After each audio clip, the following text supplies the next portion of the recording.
Hello everyone, welcome to Valley Homes on TV. You're watching Channel 26 where we air on Monday, Wednesday, and Friday at 6:30 p.m. and Saturday and Sunday at 9 a.m. I'm Debbie Giordano, your host for today, along with Todd Flesner.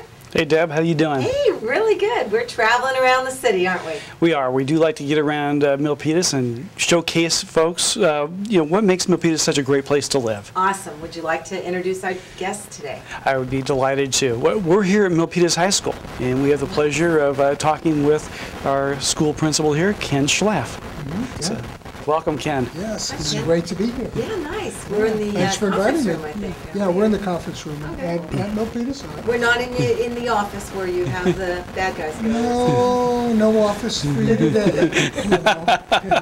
We'll see how the show turns out. We'll see how this goes. It's a great day. So, Ken, let's start off. I got a question for you. Sure. Background. Sure. We heard about your name and background, but how about were you born in the United States and grew up in No, in New York. New York? You know, but lived all over the country. You know, Ohio. Where'd you go to school? Lived in Florida, Ohio State. Well, grew up on Long Island and went to high school on Long Island in New York. Born in New York City, Ohio State, graduate school and University of New Mexico. Nice. I lived in New Mexico for quite a long time. Been in education, Milpitas for 17 years as an administrator. Have been in other school districts around the state, Sacramento and over in Walnut Creek. But then spent some time in Santa Fe, New Mexico. And I was in education there, but I was also a city planner just north of Albuquerque. I was a planning and zoning administrator of a town just north of Albuquerque. We just recently hired a new planning director in our city. Okay, that's great. So how long then here at the let's talk about the high school. Yeah, What's your background here? Background here was 90, I think it was 96, 97, 98. I was the assistant principal. All right. And then I actually left for a year and was an administrator in Walnut Creek, and then back to Milpitas, where I was the associate principal for 7 years and then the principal for 5 years. Oh, terrific. So it's been a while at Milpitas. Good. Well, tell folks a little bit about what it's like to be a school principal, and what is it that you enjoy about the job? Well, I would say you wouldn't be in education if it wasn't about the kids, right? Mm-hmm. And really, with Milpitas High, I really enjoy their optimism and their civility, and for the most part, meeting the expectations that we put forth for them. Love the teachers and how they go about, being receptive to strategically move the school in a direction that will make us successful. So if I had to ask you one thing, what are you most proud of here at Milpitas High School? I would say the thing that I'm most proud of is probably just the culture, and I would say how students go about meeting their expectations, how they interact with each other, how they go about attaining the standards in learning, but also about how they conduct themselves as civil people. Lifelong skills, aren't those? Yes, and that's really important. Milpitas High School, because I have been in a number of places, is a very balanced environment. So you're dealing with the whole person, and we seem to be doing well in developing the whole person, the whole child. Nice. That's what's incredibly important. Oh, good. Well, I know a lot of folks will like to focus on things like API scores, and I know that over the course of the years and the time you've been here, the API scores have been on the rise. Yes, they have. Talk a little bit about the API scores here, and how important are those for folks as they look at a school, and what are other things that folks might be asking as well, other than just a score? Yes, and that's an important question, and there's many levels to that. Our API right now stands at 827. The state considers anything over 800 to be excellent. We have gone over the past 10 years. We have increased our scores 109 points. Terrific! Congratulations. Right now, we increased our scores from last year 17 points, which actually is the highest increase amongst any high school over 800 in Santa Clara County of the 40 comprehensive high schools.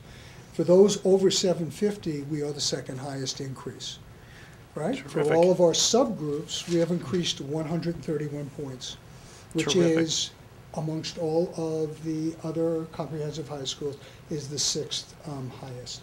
Great. So we've done quite a bit when it comes to increasing the API. Yeah, have there been strategies that you've taken or things that you can attribute to what you've seen in terms of the scores increasing? I think the underlying thing, and that goes back to what we were just talking about before, is you have to really establish a culture of learning, and you have to have also, again, a culture of civility and how people treat each other, right? Because we have these basic things in place, right? Teachers are able to teach. That is what is incredibly important. So we have kids that are receptive to, again, being in an environment where they can thrive, and then teachers being able to teach the standards that are required in order to, be tested on those and achieve it. That's an important, I've raised 4 teenagers, 4 children, and so I think being open-minded and that receptiveness that you talk about is so key in that learning experience and raising the bar for your school. General, let's switch gears real quick. Okay. I pulled this out of the San Jose Mercury. Milpitas High School to get college facility, and it was one of our questions that we were going to talk about too. Right. So let's go ahead and talk about what do you got going on here that's college related. Well, what we had started discussions about approximately, maybe 3 years ago.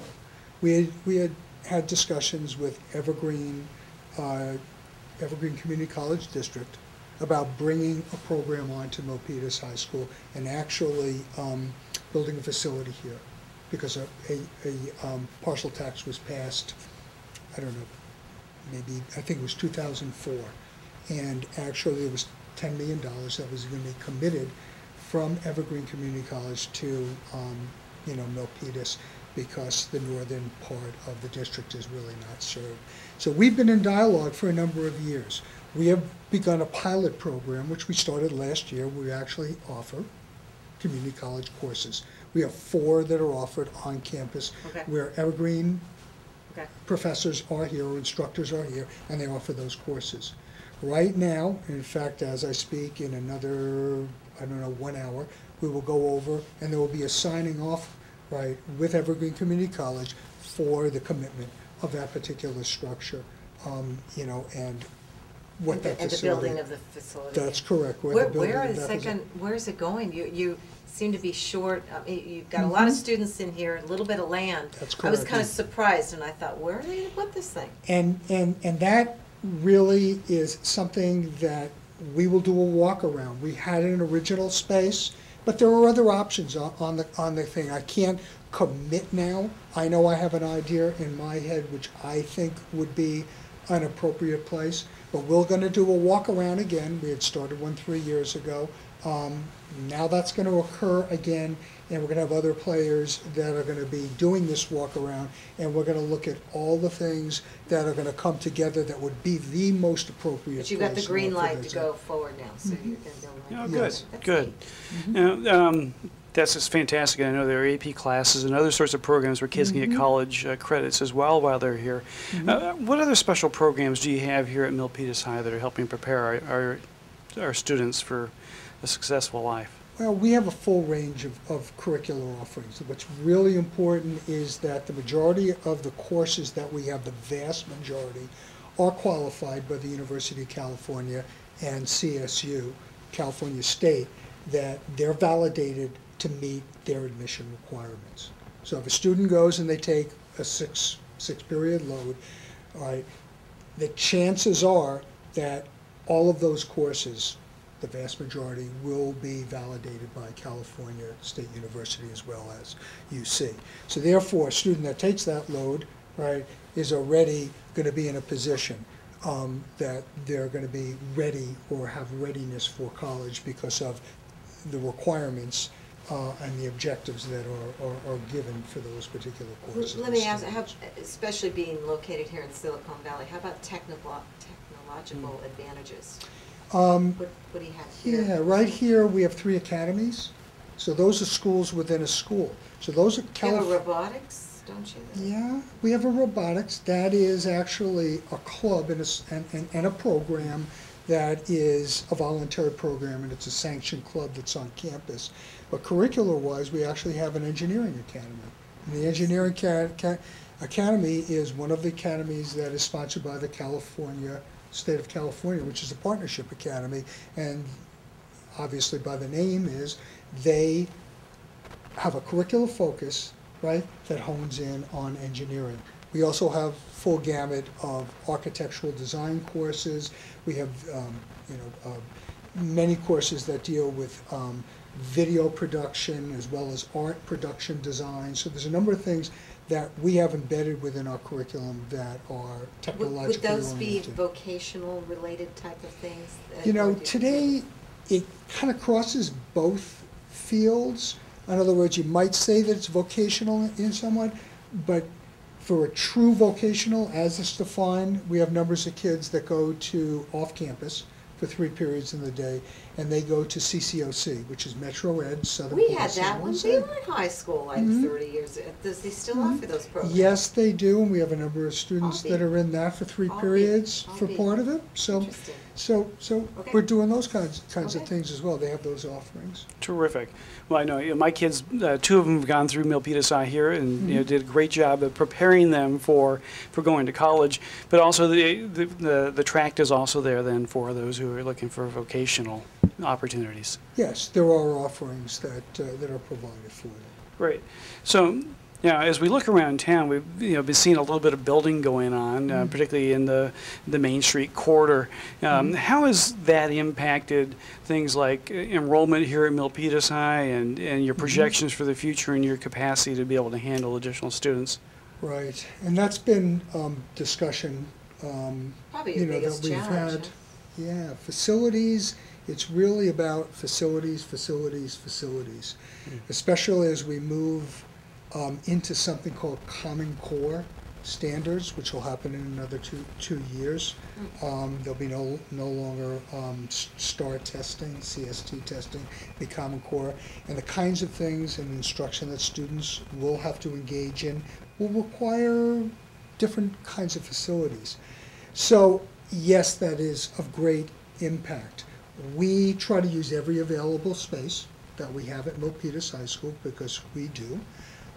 We also attempt to bring in outside resources, such as CCOC, the university program, online courses, all right, and having opportunities possibly for students taking courses that they might take during the summer at a college, all right, and that provide them with background in certain things that are requirements for a year. So we have ways of working things in, but to be honest with you, we're really getting towards our maximum. And we certainly are going to be looking at what that's going to mean in the future, so that all kids are, being able to be given the best environment for our courses and the students that have to be in those courses. Okay,